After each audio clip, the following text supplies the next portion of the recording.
Hey, what's going on YouTube? It's Kevin. I'm here to talk about the Real Housewives of Atlanta reunion part 3. I'm not going to be talking about part 2 because part 2 was basically a snooze fest. I mean, it was a motherfucking snooze fest until Marlo got on that screen and her and Kim went at it.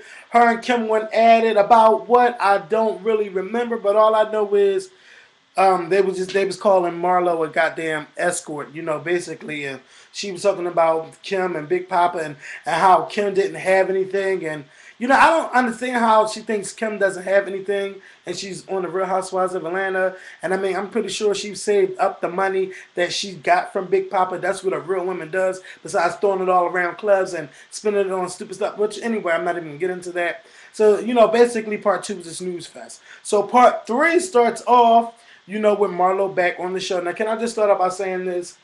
I want Marlo on season 5 of The Real Housewives of Atlanta. Every time she gets on that screen, it's fireworks. And that's what we need to see on season 5, because a lot of the shows, they had 19 episodes this season, and a lot of them were boring and just dry. But with Marlo and her attitude, like, she gives what Nene is afraid to give off again now, because Nene is so media trained and she wants to be branching. I don't think Nene's going to do season 6. Nene is about to branch off because Nene thinks that she is above everybody on this show. And she's just like she says, like everybody else, oh, you think you're above me, but we're at the same place. We're on the same show. Nene needs to remember that. You might think you're above Kim, Nene, Sheree, not Nene, Kim, Sheree, Marlo, Cynthia, and everybody else. There's too many girls on there. She thinks she's above all of them, but guess what? Y'all still on the same show, so you're not above them just because you've been on Glee a couple times. Like, that doesn't make you very rich. Anyway, so the show started off tonight with Marlo and Candy going at it. Kim like, bitch, you are an escort. And she like, well, you a sugar mom and you take care of people, blah, blah, blah. She's like, I could take care of every motherfucker in here. That's my business, blah, blah, blah. And Candy can. The bottom line, though, the bottom line was of that to me was that, Sheree, not Sheree, these damn names. Marlo never denied being an escort. All that time, she never denied being an escort. And Candy never denied being a sugar mama. And I don't have a problem with her being a sugar mama. She could help me out with a couple of dollars, I don't need to, I just want a couple of dollars. I don't need her to, I just want to take care of me, that's all. I don't want to do nothing strange for change, you know what I'm saying? Just take care of me. Candy, I got you. You got me. Help me the fuck out. Shit. You out there, Candy got bread. We all know that. So Marlo to even try to come at Candy, it's just not going to work. It just can't go down because her paper will be longer than yours. I don't care who you fuck, basically. Sheree, not Sheree, Kim and Nene, they both going at it about who's sleeping with married men, who not. McKellen and I, we have different opinions about this. I don't care if you marry. Well, if you separated, I do care. If you separated, I say you could go ahead and talk to other people. But when you're married and in a committed relationship with someone without being separated, I think that you're allowed to fuck whoever you want to fuck with or deal with whoever you want to deal with. Because it's not like when you apply for a divorce, you get divorced overnight. Divorce take motherfucking time to happen. It takes sometimes years. You gotta meet with this attorney and that attorney. I just say fuck it. Just divorce. It didn't take all of that to get married. Why did it take all that to? Well, actually, I do understand why it takes so long, because then you gotta look at the money, and some people want alimony, and some people want child support. It's a whole bunch of bullshit that goes along with it. But if y'all not together, I said you can fuck who you want to fuck. It's just a piece of paper that says that who you're legally married to, basically. So, so they going at it, and then Kim got Sheree together. Nene, oh my God, bitch, I need to get these people together. Get these names together. Kim got Nene together by saying, you need to keep your legs closed because you're married. And I'm pretty sure Nene out there doing whoever. She said that her and Greg is happy, but if y'all happy, y'all should have been able to stay together. That's all I'm saying. But we don't really know what all went on in their relationship, but sometimes relationships like that kill me. Oh, we divorced, but we are very good friends. We're still friends. Well, if y'all could still be good friends, then y'all could have been able to work your relationship out. To me, that's what I think. I don't know what else to say about it. So then they go to commercial and come back. And then Marlo was still trying to come at Candy about her money. And she talking about, well, I'm from St. Petersburg, Florida. Who gives a fuck where you from? And I don't see everybody making it rain in no club. You threw your money up because you wanted to make Sheree mad. You wanted to make her jealous because everybody know that Sheree probably is falling on hard times. So you wanted to throw all your money up in the air to get her jealous or whatever. Because you got mad because you didn't get invited to a party. And then she want to sit there and say she wasn't mad about that. Or, you know, it was just too much fucking lies.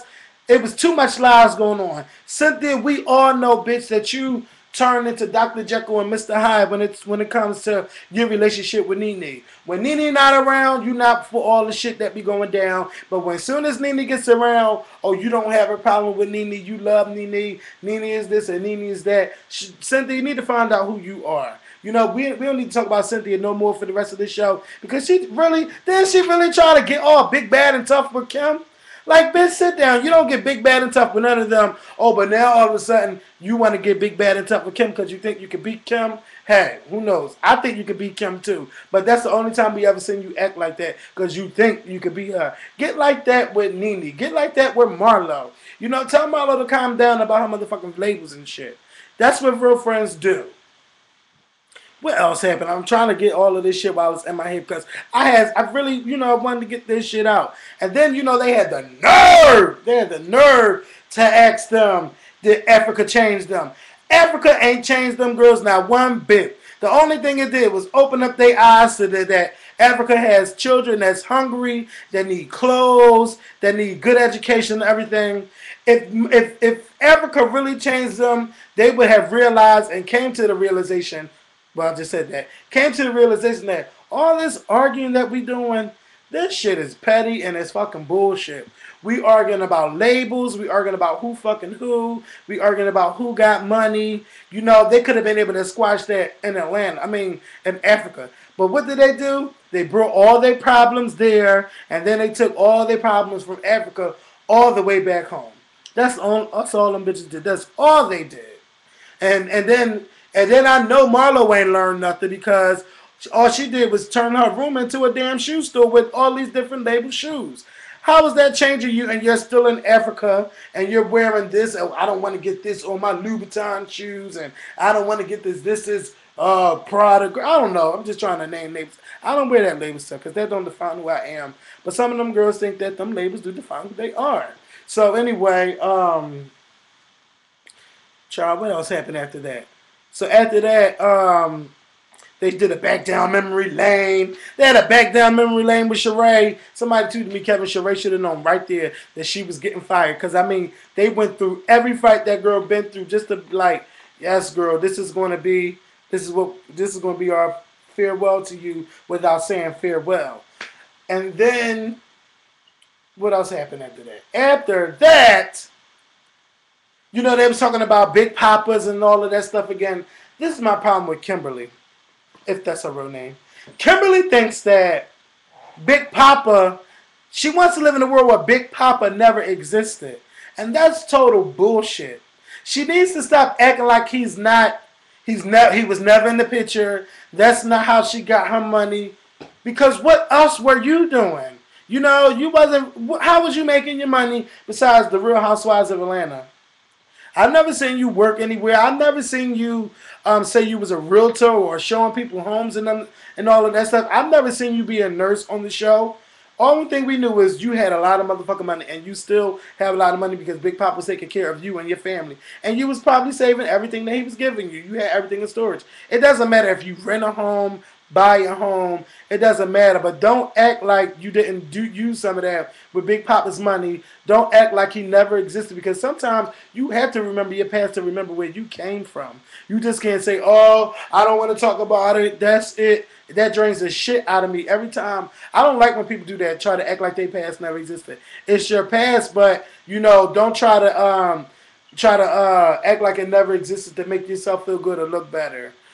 Sometimes you gotta say, this is where I came from, whatever. So she drained me with that. Now, the last thing I'm gonna talk about is Nene motherfucking Leakes. Nene, every season on The Real Housewives of Atlanta, you change. You change every season. You know, the first season of Nene we just thought Nene was real. Then the second season, but Mikel always said she was fake. The second season, I'm like, what's going on? She's kind of like phony and everything. And the third season, she's like, I'm about myself. And then she was about her friends or whatever. And you know, on this season, it's like I am very rich, bitch, and I'm above y'all bitches, and I don't get into that arguing and fighting. You know, that's just the media trained side of Nene. She don't want to fuck up whatever opportunity she's got coming her way. But it's like, don't let that make you phony. Like no, like she walks around like her ass don't stink. Well, not saying her ass stink. Like her shit doesn't stink. You know, like her shit smell like roses, and it don't. Nobody's shit smell like roses. Nobody's. So that's how she's walking around not holier than thou, but she just got this attitude where I'm up here and they're jealous. No, bitch, they're not jealous because you don't associate with them. Why would they be jealous of you? Or how do you know that they're jealous of you? You didn't say they're always talking about me. Yeah, they're always talking about you, but you're always talking about them. So what is your point? You're always talking about them. Hi haters, bye haters. No, you're just trying to make them jealous because you got your shows going on. You on Glee, and you probably got another show coming out. But that's good. Nobody hates on that. But what made me mad again was Nene was saying, "Well, yeah, if it wasn't for me knowing these people, you know, Sheree wouldn't be sitting on this couch. Kim wouldn't be sitting on this couch. You know, and the other girls that started out on the first and second season with her, you know, they wouldn't be on the couch. So now it was like, oh, you saying because of me, y'all eating and, you know, what you want them to kiss your ass? You want them to really kiss your ass, Nene? That's what friends fucking do. Friends look out for each other. If I knew something was popping off in Philly and, you know, they wanted friends or whatever, I would call Brandon. I would call Dennis. I would call my friend David. I would call Keenan. My friend living in Atlanta, Javon. I would call all of them. You know what? We need to get on this motherfucking show and let's do it. But just because someone becomes a breakout star of a show, that does not mean you can sit there and belittle them and think that you're above them and say, well, if it wasn't for me, y'all wouldn't be in that place. Like, if I did that, that's being fucking mean and that's being ungrateful and everything. Like, be grateful for what you have. Don't sit there and say, oh, if it wasn't for me, you wouldn't be in that situation. Whether it's true or not, be fucking humble about it. Be humble. Nene needs a big slice of humble pie. A big ass slice. I mean, no, not even a slice. She needs the whole fucking pie. Nene needs that whole pie. And you know what? I hope she don't come back for season 5 of the Real Housewives of Atlanta. I know she will, but if she's gonna be on this show with everybody, don't think that you're better than everybody. Don't have that stinking ass, you know, have your nose high up, snot nose. I'm better than y'all. Don't come on there with that attitude, cause it's not needed. If y'all want to have drama, let's say y'all have a little bit of drama. No fist fights, of course, but don't think that you're better than them. That's the only thing I have to say about this reunion. That really just made me mad seeing Nene acting like this because Nene, like, she was the shit, and now it's like your attitude is a big turnoff, and that's what just turning me off about her. You could be happy for what you have, but be humble. Be humble by it, and don't act like a snot-nosed bitch. That's all I have to say. And I didn't say she was a snot-nosed bitch. I said, don't act like one. So, thank you guys for watching. Michaela and I will dissect this shit some more tomorrow night. Thank y'all for watching again. I'll talk to y'all later. Peace.